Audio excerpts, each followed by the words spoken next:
বন্ধুরা, তোমরা সবাই কেমন আছো? আমরা তো একদমই ভালো নেই, গ্রামের মানুষ। আর অকালে আমাদের এখানে বন্যা হয়ে গেছে। আসলে আমরা এখানে কখনোই ধারণা করতে পারিনি যে জ্যৈষ্ঠী মাসে বন্যা হবে। তো চলেন আপনাদের সঙ্গে বন্যার পানি শেয়ার করি যে আসলে কতটা ক্ষয়ক্ষতি হওয়ার সম্ভাবনা আছে।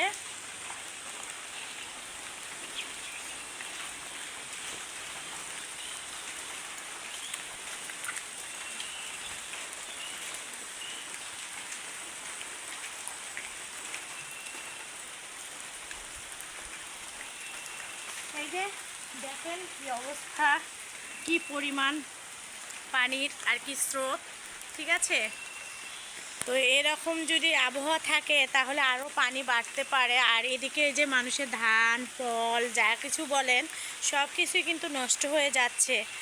অনেকটাই খারাপ লাগছে যে আসলে এরকম কেউ প্রস্তুত ছিল না যে এতটা পানি চলে আসবে। তো যাই হোক, এই দেখেন সব কিছুই কিন্তু একেবারেই তলিয়ে গেছে।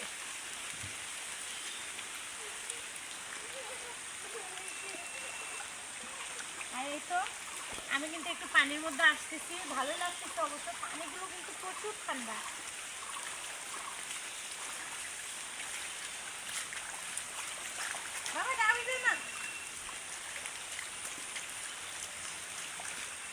এই যে এপাশে একটা বাড়ি দেখেন, পানি উঠবে, সম্ভাবনা আছে পানি ওঠার।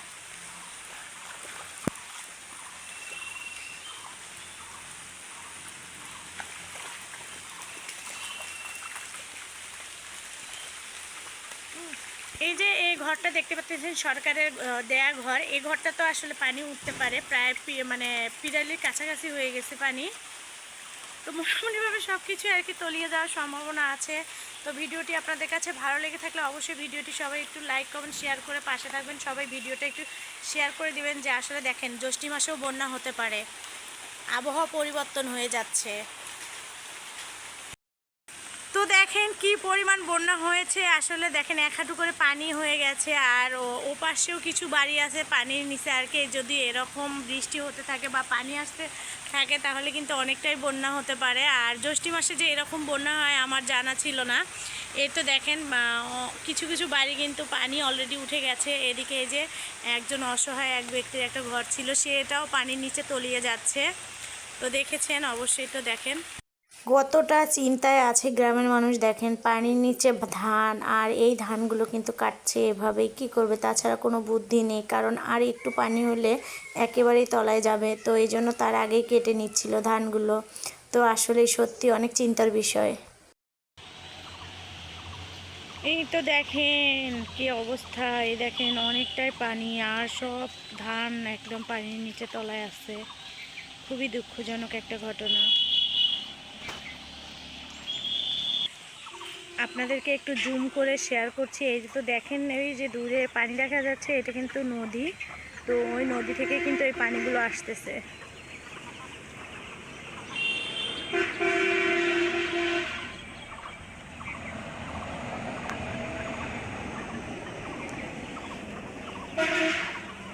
বাহির থেকে এসে দেখি নানি এদিকে তো এই যে একা একা সব কিছু কেটে বেছে নিয়েছে। তো ডাঁটা কেটে নিয়েছে, পটল কেটে নিয়েছে, আলু কেটে নিয়েছে।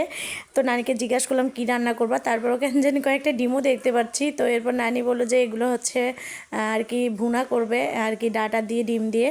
তো যাই হোক, এখানে এই যে মরিচ পেঁয়াজ রসুন ভেজে নিচ্ছিল। আমি নানিকে বললাম এতগুলো রসুন পেঁয়াজ দিয়েছো? তো বলতেছে হ্যাঁ, একটু ডাঁটার তরকারিতে রসুন পেঁয়াজ বেশি না দিলে খেতে ভালো লাগে না। এরপর একের পর এক ডিমগুলো দিয়ে দিচ্ছিল, 3টা ডিম দিয়ে। আমি কিন্তু পটল এরকম করে ডিম দিয়ে রান্না করি, অথচ 1টা 2টা ডিম দিয়ে। আর নানি এখানে ডাঁটাতে 2-3টা ডিম দিয়ে দিল, দিয়ে এই যে ডিমগুলো ভালো করে কষিয়ে নিচ্ছিল।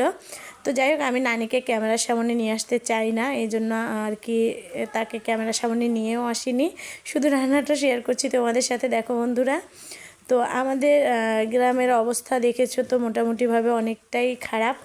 তো যাই হোক, অনেকেই দুশ্চিন্তায় আছে যাদের আসলে ধান এরকম আর কি বৃষ্টিতে পালা দেওয়া আছে। আমাদেরও কিন্তু মোটা ধান এরকম পালা দিয়ে রাখছে, আসলে কী যে হবে কিছুই বুঝতে পারছি না। তো এদিকে একটু শেয়ার করলাম, দেখো গুড়ি গুড়ি বৃষ্টিও পড়ছে এর সাথে। আর এই তো এখন হচ্ছে যে ডাটাগুলো দিয়ে দিল, ডাটাগুলো দিয়ে হচ্ছে হচ্ছে নাড়াচাড়া করে নিচ্ছিল। তো আমি আসলে কখনো ডিম দিয়ে ডাটা দিয়ে এভাবে রান্না করিনি, তবে পটল দিয়ে রান্না করেছিলাম, তোমাদের সাথে তো শেয়ার করেছি। তো আজকে নতুন একটা রান্না দেখলাম আর মনে হচ্ছে রান্নাটা খেতে অনেকটাই ভালো লাগবে বা অনেকটা মজাদার হবে। তো নানিকে বললাম এত বুদ্ধি রাখো কোথায়, তো আমাকে বলতেছে তুই আমার নাতনি না, তোর মাথায় কি আর কম বুদ্ধি আছে। যাই হোক, এরকম দুজন গল্প করতে করতে কিন্তু রান্না প্রায় হয়ে আসতেছিল। এদিকে কিছু এই যে পুঁই শাকও নিয়ে আসছে, সেই পুঁই শাকগুলো এই যে এখন হচ্ছে বেছে নেব। তো এদিকে এই যে প্রায় তরকারিটা হয়ে আসছে, এখন একটু হচ্ছে মনে হয় মশলার গুঁড়া দিয়ে নামিয়ে নেবে। তো যাই হোক, আমার ভিডিওগুলো যদি আপনাদের কোনো অংশে ভালো লেগে থাকে তাহলে অবশ্যই চ্যানেলটিকে সাবস্ক্রাইব করে দেবেন। সবাই একটু পাশে থাকবেন, আর সবার পাশে না থাকলে আসলে কেউ কখনোই সফলতা পাবো না। তো আর নানি কেন জানি হচ্ছে এর মধ্যে ঝোল দিল না। আমি তাকে বললাম ঝোল কেন দিলা না, সে বললো ঝোল নাকি একদমই লাগবে না, এতেই হয়ে যাবে। আর এরপর হচ্ছে এই যে মশলার গুঁড়া দিয়ে দিল, আর মশলার গুঁড়া না দিলে তো ডিমের তরকারি খেতে ভালো লাগে না। আর যেহেতু হাঁসের ডিমে কিন্তু একটু বেশি করে মশলার গুঁড়া দিতে হয়।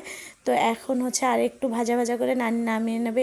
এখন হচ্ছে খাবার খেয়ে নেওয়ার পরে এই যে পুঁই শাকগুলো সবাই মিলে কেটে বেছে নিচ্ছি, দুপুরে রান্না করব।